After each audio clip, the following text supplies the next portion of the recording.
નમસ્કાર દર્શક મિત્રો, દૂરદર્શન સમાચારમાં આપનું સ્વાગત છે। જોઈએ અત્યાર સુધીના સમાચાર। પ્રધાનમંત્રી નરેન્દ્ર મોદીએ કાશ્મીર ખીણમાં શાંતિ જાળવવા માટે કાશ્મીરી આવામને અપીલ કરી છે।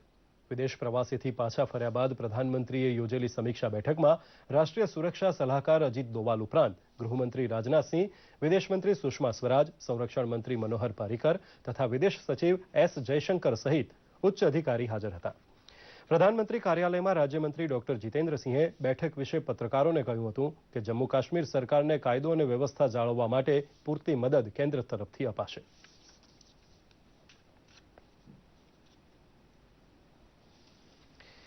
પાટણ જિલ્લાની થરા નગરપાલિકાની 10મી જુલાઈએ યોજાયેલ સામાન્ય ચૂંટણીની આજે મતગણતરી હાથ ધરાઈ હતી, જેમાં ટાઈ પડતા અસમંજસની સ્થિતિ સર્જાઈ છે। નગરપાલિકાની કુલ 24 બેઠકોમાંથી ભાજપા અને કોંગ્રેસ બંનેનો 12 બેઠકો ઉપર વિજય થયો હતો। જોકે અન્ય નગરપાલિકા દ્વારકા અને ઓખાની મતગણતરી 2 ઓગસ્ટ પર મુલતવી રખાઈ છે। વોર્ડ નંબર 9 કોંગ્રેસના ઉમેદવારનું અવસાન થતાં આ વોર્ડ માટે મતદાન 31મી જુલાઈએ હાથ ધરાયા બાદ 2 ઓગસ્ટે તમામ 36 બેઠકો માટે મતગણતરી હાથ ધરાશે। તો થરા નગરપાલિકાના ટાઈના પરિણામ અંગે ચૂંટણી અધિકારી દિગંત બ્રહ્મભટ્ટે માહિતી આપી હતી।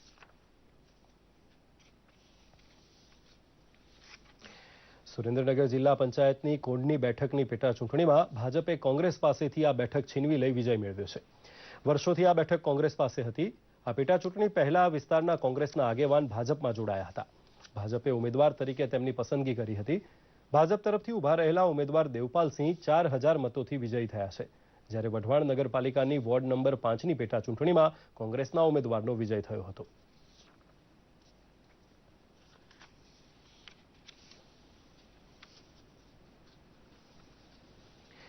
જૂનાગઢ મહાનગરપાલિકા વોર્ડ નંબર 3ની પેટા ચૂંટણી યોજાઈ હતી, જેમાં તારીખ 10ના રોજ મતદાન થયું હતું।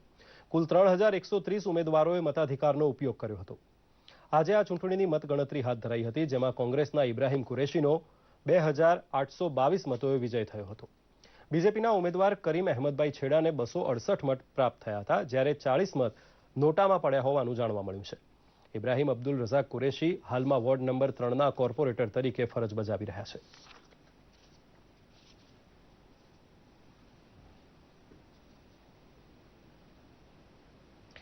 દાહોદ જિલ્લાના કેટલાક નગર તથા ગામને પાઇપલાઇનથી રાંધણ ગેસ આપવાની યોજનાને મંજૂરી મળ્યા બાદ કેન્દ્ર સરકારના પેટ્રોલિયમ અને ગેસ મંત્રાલયે પંચમહાલ જિલ્લાના 7 તાલુકાઓના 60 ગામોને પાઇપલાઇનથી રાંધણ ગેસ આપવાની યોજના મંજૂર કરી છે।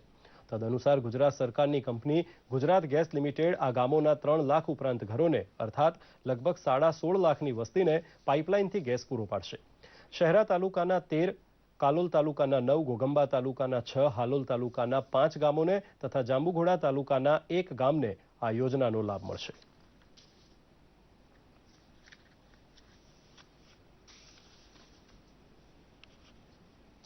કેન્દ્ર સરકારના યુવા અને ખેલ મંત્રાલય તથા નહેરુ યુવા કેન્દ્રના ઉપક્રમે અમદાવાદ ખાતે એક ત્રિદિવસીય પ્રશિક્ષક તાલીમ શિબિરનું આયોજન કરવામાં આવ્યું હતું। ગુજરાતના વિકાસ માટે ગ્રામીણ ક્ષેત્રમાંથી યુવાનો આગળ આવે અને કૃષિ વીમા યોજના તેમજ ઓર્ગેનિક ફાર્મિંગ વગેરે યોજનાઓનો લાભ મેળવે તે માટે એક જનજાગૃતિ અભિયાન હાથ ધરાશે, તેમ નહેરુ યુવા કેન્દ્રના વાઇસ ચેરપર્સન પી શેખર રાવે જણાવ્યું હતું। ગ્રામીણ યુવાનો પરંપરાગત હુન્નર, રમતગમત, સંસ્કૃતિ અને ખેત પેદાશ પ્રક્રિયામાં રોજગાર ક્ષમતા કેળવે તે માટે નહેરુ યુવા કેન્દ્રમાંથી 500થી વધારે સ્વયંસેવકો રાજ્યના 18 ગામોમાં વિકાસની પૂર્વ ભૂમિકામાં જોડાવા યુવાનોને તૈયાર કરશે, તેમ શ્રી રાવે જણાવ્યું હતું। आज हम गुजरात विद्यापीठ में यह हम कर रहे हैं। आगे जाके बड़ी मात्रा में लगभग 18,000 जो गांव गुजरात में है, हर गांव में से हजारों युवा लोग हैं। युवाओं की गुजरात विकास में युवाओं की भूमिका कैसा रहे, एक रचनात्मक कार्यक्रमों में युवा की बड़ी मात्रा में उसका भागीदार हो और केंद्र राज्य सरकारों की जितने भी समाज उपयोगी कार्यक्रम है वो कार्यक्रम नीचे तक गांव-गांव में हर व्यक्ति को पहुंचाने के लिए उसमें यूथ क्लब्स की और स्पोर्ट्स क्लब की क्या भूमिका हो, ऐसा विषय पर अलग अलग सत्र यहाँ हम जो ट्रेनिंग लेने वाले हैं उनको ट्रेनिंग आज हम गुजरात विद्यापीठ में हम कर रहे हैं।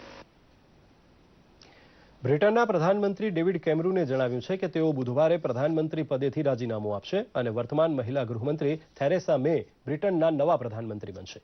59 વર્ષીય થેરેસા મે બ્રિટનના બીજા મહિલા પ્રધાનમંત્રી બનશે। તેઓ વર્ષ 2010થી બ્રિટનના ગૃહમંત્રી છે. થેરેસા મેએ જણાવ્યું છે કે તેઓ યુરોપીય સંઘમાંથી બ્રિટનની વિદાય સફળતાપૂર્વક કરાવશે. લોકમત સંગ્રહમાં બ્રિટન યુરોપીય સંઘમાંથી બહાર રહેવા માંગતું હોવાનું સ્પષ્ટ થતાં કેમરૂને પોતે પ્રધાનમંત્રી પદેથી રાજીનામું આપશે તેમ જણાવ્યું હતું. રિયો ઓલિમ્પિક માટે ભારતીય હોકી ટીમની જાહેરાત કરવામાં આવી છે. ભાજપના રાષ્ટ્રીય અધ્યક્ષ અમિત શાહની ઉપસ્થિતિમાં પુરુષ ટીમ તથા મહિલા ટીમની જાહેરાત કરવામાં આવી હતી. પુરુષોની ટીમના કપ્તાન તરીકે PR શ્રીજેશની પસંદગી કરવામાં આવી છે, જ્યારે મહિલા હોકી ટીમની કપ્તાની સુશીલા ચાનુ કરશે. મહિલા ટીમની વર્તમાન કપ્તાન ઋતુ રાનીને ટીમમાં લેવાઈ નથી. પુરુષ ટીમના કપ્તાન સરદાર સિંહને બદલે શ્રીજેશની પસંદગી કરવામાં આવી છે. 16 સભ્યોની ટીમની જાહેરાત કરવામાં આવી છે. તો આ સાથે જ આ સમાચાર બુલેટિન અહીં સમાપ્ત કરીએ છીએ. નમસ્કાર.